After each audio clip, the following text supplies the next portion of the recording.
Здравейте, вие сте с предаването Без формат. Днес ще си говорим за активиране на третото око. Гостуват ни отново Ивомир Димчев и Еми Стойчева.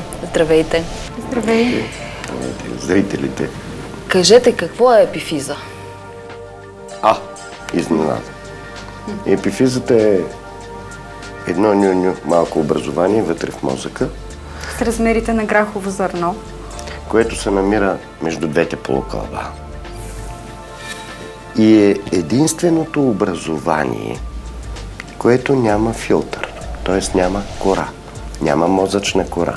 Мозъчната кора е това, което ни дава логиката, филтрацията, връзката с околната среда. Които всъщност разгледахме и в миналото предаване с всички нюанси, цветове, филтрите, които си слагаме на практика. След като епифизата няма филтрация, няма мозъчна кора, тя е единственото чисто нещо, което ни дава пряка, директна връзка, без досега с околната среда, към енергията, която всъщност сме, или както ние го наричаме, връзката с енергийния свят. И не случайно е също така известна като седалище на душата, така я нарича Декарт. Известна е като връзка с енергийния свят, като трето око, както каза и ти преди малко.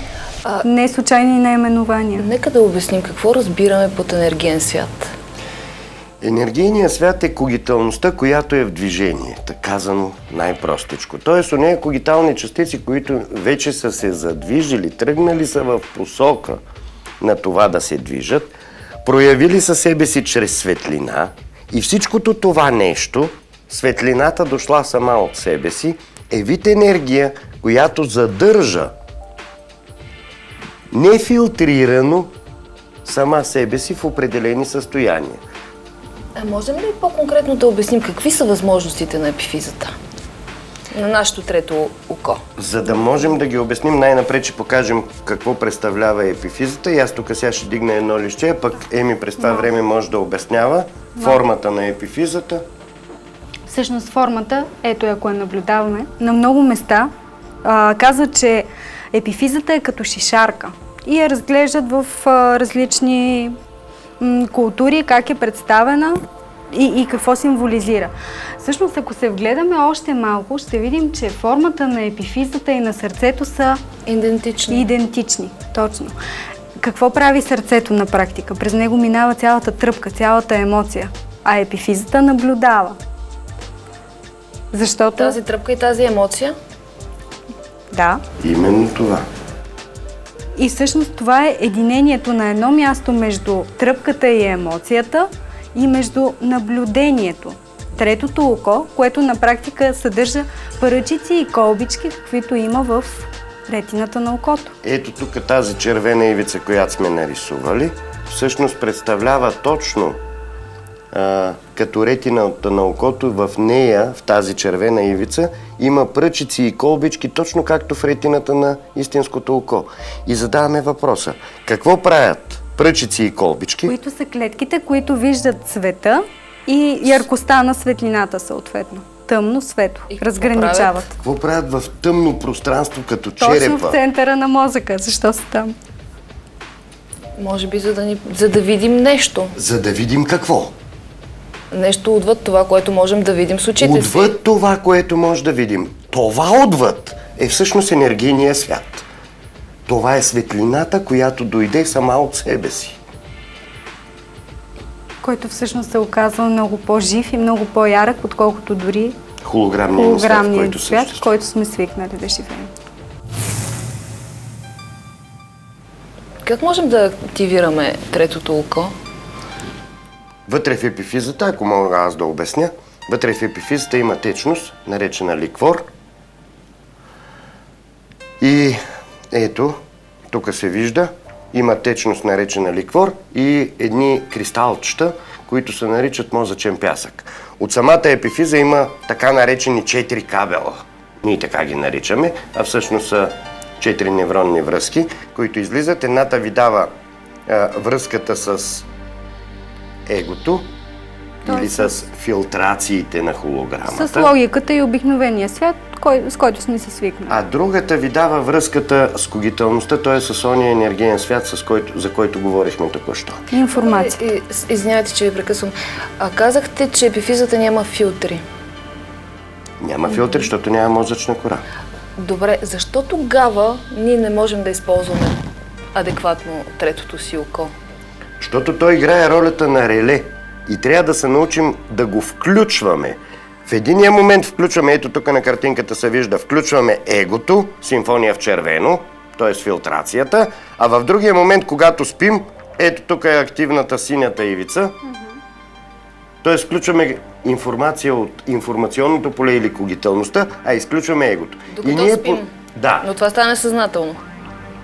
Ние, несъзнателно, ние сами сме си го програмирали да е несъзнателно. Програмирали и заложили да бъде всъщност по този начин. Но в цялата тая ситуация ние можем ли да програмираме така релето, що едновременно да включва и едното, и другото. И всъщност ние доказахме, че това е възможно. Как се случва това? По принцип, ликвор е течност, която от английски идва liquid vortex. Течност, която се завихря. Liquid е течност, vortex е завихрене, водовъртеж. А на български, или на прабългарски по-точно, ако трябва да го уточня, какво означава? Лик на български какво е? Образ. Образ. Чудесно. А вор? Прабългарски, староруски, руски. Вор е крадец. Това е крадец на образа, демек крадеца на холограмата. Тоест, ние по този начин можем да игнорираме холограмата в името на това за връзка с самите себе си, т.е. с енергийния свят. Това е идеята. И ние тествахме, можем ли така да завихрим ликвора, който е течност, която се завихря, т.е. специализирана течност, че едновременно тук да имаме контакт и с когиталността, т.е. с енергийния свят, и с холограмата и нейните филтри през цялото време. И това се оказа напълно възможно. Упражненията, свързващи ни в тая посока, са като вдигнем енергията през гръбначния стълб, тъй като енергията от сакралната кост нагоре се оказва една от най-силните енергии в човешкия организъм. Това е сексуалната енергия. Дигаме сексуалната енергия през гръбначния стълб, който какъв е като съдържание? Какво има вътре в него? Пак ликвор. Или ликвор, ако трябва да бъда по-точен, защото Това издигане как се получава? Чисто мисловно ли го правим? и механично, и мисловно, и звуково-вибрационно, И светлинно. и светлин. И когато съберем всичките тези елементи, ето тук на тази картинка се вижда точно какво се получава. Започваме се един магнит да го движим в една сърцевина от светлинни намотки. Или всъщност движим магнита вътре в електрическа намотка. При това положение се получава индукция. Ако забързаме, индуцира се ток. Ако вкараме този ток обратно за движението на магнита, се получава допълнителен ток, още допълнителен ток и в един момент цялата тая система се превръща в перпетум мобиле. И точно в този момент можем да зададем на това перпетум мобиле продължителност на съществуване, на живот, на сливане и игнориране на холограмните филтри и всичко останало, което имаме желание самите ние да бъдем, като дори и промяната на собствените ни паралелни реалности е възможно да стане от тук. Най-интересният момент, който сега ми ще каже, е тук долу в долната част, ако може пак по-близко да се види, е така наречената сакрална кост, в която всъщност се намират 8-те изначални клетки. Това е кода на нашата холограма. Всеки един от нас. Нашето ДНК, точно така. Кода, по който всеки един от нас се движи. Се развива. Това е предварително зададена програма. Най-интересното е, че тези 8 изначални клетки никога не се променят през живота ни. Това са стволови клетки, които никога не се променят през целия ни живот. Точно така. И ако се върнем към тях и ги активираме отново, на практика ние можем да изчистим нещата, които не ни харесват, в начин, които ни пречат, като филтрации, които сме натрупали, като недостатъци на холограмата. Примерно устаряването като недостатък на холограмата, т.е. може да се върнем върнем дори към процеса назад. един малко по-млад организъм. Ние му казваме подмладяване. А пък аз му казвам, иначе погледнато, рестарт на биоса.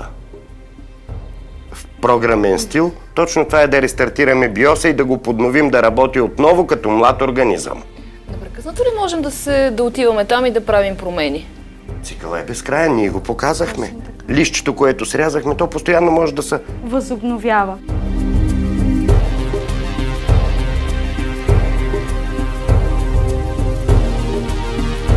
Непрекъснато да се Ние се въртим вътре актуализира в него. отново и отново. Бихте ли ни дали някакви практически упражнения? Казахте, че те са различни за мъжете и за жените. Как можем да активираме третото око? Самите практически упражнения, които изпълняваме, те са свързани и с светлина, и с звук, и с анг, ключа за вечния живот. Ето тук можем да го покажем. Да, ето. Ето за мъжете. Това са едни упражнения, казваме им плазмена топка, или това е нулевата точка. Това е точно Хигс бозона. Това е точно когиталната частица, която вече се движи и има светлина. Всъщност, ако следваме тези упражнения, ще може да активираме третото око. Именно. Така. И не само да го активираме, а да влезем в енергийния свят през ето този портал. А защо са различни упражненията? Това пак ли е заради двойната решетка при жените и едната при мъжете? Много точен Да. отговор. Това е Добре. отговор. А можем ли да бъдем малко по-конкретни, да обясним на нашите зрители какво трябва да направят? Значи това е едно мисловно упражнение с плазмена топка. Представяме си Това една... са упражнения за мъже. Да, Така? същото. В момента те се разграничават в даден етап. Ето сега ще ги разгледаме. В началото са общи Общи. за мъжете и жените и накрая вече, когато ето тук тези дискове, ако могат да се видят на екрана, тези дискове, тъй като жената и тук не се възгордявайте, моля, има 7 пъти повече енергия от мъжете. Мъжа работи с един лъч, а жената работи с тези 7 диска, които в един момент се превръщат в 7 пъти по-голяма енергия като енергоносител и тя става носителя, основно, на енергията в холограмата. Всъщност, по този начин може да си отговорите и на въпроса защо преди години е имало жрици. Жрици е имало храма в Дендера, е бил храм на жриците. И той, само жени са участвали там. Точно заради огромния потенциал, който имате, Който носи всяка жена. който всъщност носи всяка жена. Най-напред тук имаме една плазмена топка, която пускаме през нас да върви и започва да отпушва ликвора, както в епифизата, така и в гръбначния стълб. Това е вид визуализация, така ли?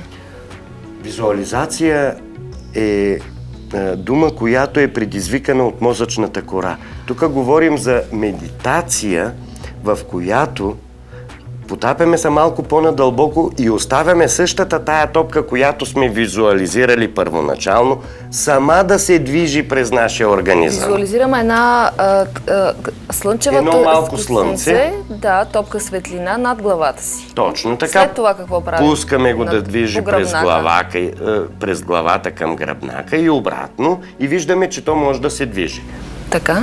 След това го застопоряваме, ако можеш тук да покажеш. След това го застопоряваме в центъра на главата. Ето В тук. центъра на главата. Да. Точно в центъра на главата. И пускаме един лъч напред. Ето тук Който да долу се движи се напред. вижда. Мястото, където е епифизата. Място, където Пускаме лъч напред. напред. Завъртаме го като периферия на шапка около главата. И това се явява ето този диск синия. Това И го- трябва и да е той около също- главата или Да, над главата? около главата, Около като главата. периферия на Така. шапка. И този диск също се движи, той е светлинен диск. Пускаме го да се движи около тялото, с което активираме тази индукционна система, перпетум мобилето. Ускоряваме целият този процес и на практика Ето тук, след като сме ускорили целият този процес, синхронизираме абсолютно всичко с едни сферички, пак светлини и звукова гърлена вибрация, която допълнително я даваме като упражнение. На практика в този момент този лъч, който излиза през гърдите на мъжете, се оказва ония лъч, с който преминаваме през портала на енергийния свят, наречен лиден, на английски Light Disk Energy, на български лъч, диск и енергия. Активираме, преминаваме и оттам нататък. Ние сме едновременно и в единия, и в другия свят.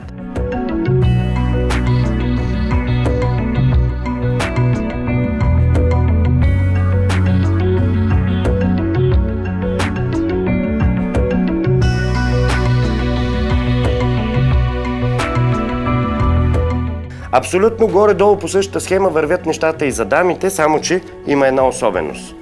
Тук вече не влизаме с допълнителните упражнения за сфера, ги имаме, но вътре преди самото влизане за концентриране на цялата ви енергия, защото тя е 7 пъти по-голяма. Вкарвате дори страховете си, ето тук са дадени. Те също са огромна енергия. Самите страхове под формата на змии, гущери и така, каквито и да са те, вие ги виждате там в енергийния свят, концентрирате ги чрез една пирамида, като лъч, и с този лъч вие преминавате в енергийния свят. И сега интересният момент, който е редно да кажем и да споделим, че дамите, след като влязат в енергийния свят, виждат много по-добре, отколкото всички мъже. Поне такива са нашите наблюдения. От 5-6 години насам. Какво означава вижда по-добре? Какво вижда повече? Ето как може да каже какво вижда. Реално ти влизаш в един друг свят, в който имаш досег с всяко едно нещо, виждаш го в 3, 4, 5D, както и да го кажем, и можеш да влезеш, да речем, в една клетка, да я разгледаш от устройството и тя става огромна. И ти започваш да изследваш всяко нещо. Показва ти се как гнева ти, да речем, нарушава структурите на ДНК, как може да разкъса цели хромозоми. И ти го виждаш това. Дават ти се информация какво е нужно да правиш. Дават ти се съвети как да помагаш на другите. Как те сами да си помогнат. Може да влезеш в клетката, в атома, да чуеш песента на атома. Да чуеш точно вибрацията, да видиш как той трепти и как пее. На практика атома в една маса или атома в човешкото тяло. Няма значение. Може да влезеш вътре в едно ухо, да разгледаш устройството, да видиш какво значи орган на Корти, защото ние не сме медици, ние не ги разбираме тези неща, ние си ги виждаме в 3D. Ние нямаме понятие от това какво е медицина. Но след като разказвах на един лекар какво се случва в клетката, как се случва, що се случва, кое, къде, какво е, и той ми каза, не може, Иво, ти не може да не си завършил медицина. Аз 20 години практикувам тези неща от университета, не ги помнят и ми ги разказваш така, като че ли вчера си ги чел. Ние не четем. Информацията е една, тя я има. Тя е там. Просто въпрос на желание да си я вземеш. Казахте, че бихме могли да променим, да програмираме колко години да живеем. Да, в момента, в който е направено перпетуум мобилето. Какво друго можем да направим? Бихме ли могли да се лекуваме по този начин? Да, постоянно. Да изграждаме органи, да изградим органи на холограмата. Да помогнем едновременно на 20, 30, 50 човека, и това сме го правили. Да помогнем на жена, която няма дете, да проима. Как се случва това? Чрез използване на епифизата. Минаваме през епифиза, влизаме вътре и след като влезем, задаваме въпроса, кой е този, който би ни помогнал, да речем, при дадено състояние, при такава и такава болест. И изведнъж се появяват едни светлинни образи, светлинни същности, както ние ги наричаме, които започват да помагат в името на това даден случат човек нещата. да се... Да. Точно така. И тук само ще допълня това, че на практика Иво казва, ние да помогнем, ние да такова, все едно сме ние двамата, нали? Няма такова нещо. На практика всеки, който е пробвал тази методика, влязал е вътре в енергийния свят и е видял, той вижда възможностите, може и да помага и на себе си, и на всички останали. Всеки е сам за себе си цялото. И не случайно... Няма някои, които да го могат и някои, които да не го могат. Не случайно един от девизите на теория от когиталността е всяка пешка става цар. Но къде е трудността? Трудността е това, че ние когато сме си сложили филтри, тези филтри, както казва Еми, какво правят? Те стават като... Те слепват с нас и ние не ги разграничаваме от собственото си мислене. Ние мислим, че тези филтри сме ние. Самата ни кожа и премахването на тези филтри, Ни се струва толкова страшно. И болезнено. колкото да си отлепим кожата. И точно поради тая причина страха, че от това, че ще стане така, ние не го правим. А в същото време Еми го е правила хиляди пъти. И самата тя знае, че то не боли. Но боли вътре в главата в момента преди да го направиш. Преди. Тогава много боли. Ние обикновено решаваме да живеем в тези моменти и не стигаме до удоволствието. И по-добре да си живеем с болката, че няма да го направим, отколкото да пробваме лекото, което евентуално ще ни донесе обаче отговорността да помагаме и на другите. За мен е любопитно как можем да изграждаме органи. Айде разкажи им ситуацията тогава, защото така или иначе сме провокирани. Вътре, като влезеш вече в епифизата, какво се случва? Да. Какво се вижда? Основното е, че за всеки един човек или проблем винаги има индивидуален подход. Тоест, могат да дойдат както светлинни енергийни същности, които да помогнат и буквално да изградят отново органа. Може и да стане така, че да се направи връзка между твоята собствена енергия, в момента ако ти ще си полезен на човека и него. По този начин. И какво точно се виждаше? Защото ситуацията специално за един определен случай, в който говорим, е какво се вижда от човека в кавички, който помагаме. В случая не сме били нито тя, нито аз. Един наш познат, който беше като светлинен образ, светлинен контур, ако щеш. Светлинно тяло, светлина. И около него има огромно количество светлинни същности заедно с нас. И светлината започва да прониква вътре в светлинното тяло на познатия и сама да се движи напред, назад, наляво, надясно, дори се отцветява по различен начин. Почваш да виждаш различни нюанси. И това цялото е като светлинна мъгла в същото време. Малко сложничко е да го обясниш, ама опитвам се с С думи обикновено е трудничко да обясниш тези Може ли неща. някакъв конкретен пример да ни дадете как се случва това изграждане? самото на нов изграждане орган. е пожелаване. Значи ние пожелаваме вътре в енергийния свят какво точно се случи, кой орган да се изгради по принцип. Само, че ние не определяме правилата, по които това се прави. Кой ги определя? И там в енергийния свят, там откъде сме дошли. И самия човек, който има дадения проблем. Защото на практика, ако той го има, И има съпротива. и има съпротива да се избави от него, на практика няма да се случи нищо. Защото ти нямаш правото да се намесваш, в неговата воля и това, което той е тук пожелал ще за себе си и своята холограма. Тук ще дадем примери с хора, които, значи, два контрапункта. Единият пример е с човек, който мъж, с патерици, на който предложихме да му помогнем. Питахме в епифиза, казаха, че в рамките на 9 дена работа той може да се освободи от патериците. 9 дни. И да ги хвърли и да почне да си ходи нормално. Какъв беше резултат?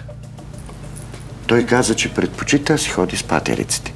В същото време, като контрапункт, друга жена, която всъщност е лекар и я пращат на лечение, за да удължат крака. Защото единия крак, тя казва, ми е по-къс от другия. И аз тогава казах, как е възможно? Изобщо да го мислиш. Аз сега си помисли, че кръкът ти се удължава автоматически, влез си в епифиза, настрой си го и ние ще помагаме. След 20 минути, ето така действа енергията, тя стана и въпреки, че по навик леко продължи да накуцва, стана и почна да ходи и каза, ама аз се оправих. Искате да кажете, че за 20 минути е пораснал кръка? Това е. Толкова. Защото тя го почела и го прие. Реално тя промени себе си. Рак се маха за по-малко от 3 минути. И това сте го виждали, Грег Брейдън. Да, виждали сме го, но... Ама не вярвате, че в България може това да се случи. Нали, ситуацията е точно така, аз дадах 2 контрапункта. Когато имаме желание и когато нямаме желание, какво се случва? И когато имаме желание, същата тая жена вече не накуцва. Вече има съпруг, защото преди това беше стресирана от това да има половинка. Имаше комплекс. Именно. И в момента дори ме А скъса ли си дипломата? Ами смени си работата, ако трябва да бъда точен. Вече не е лекар.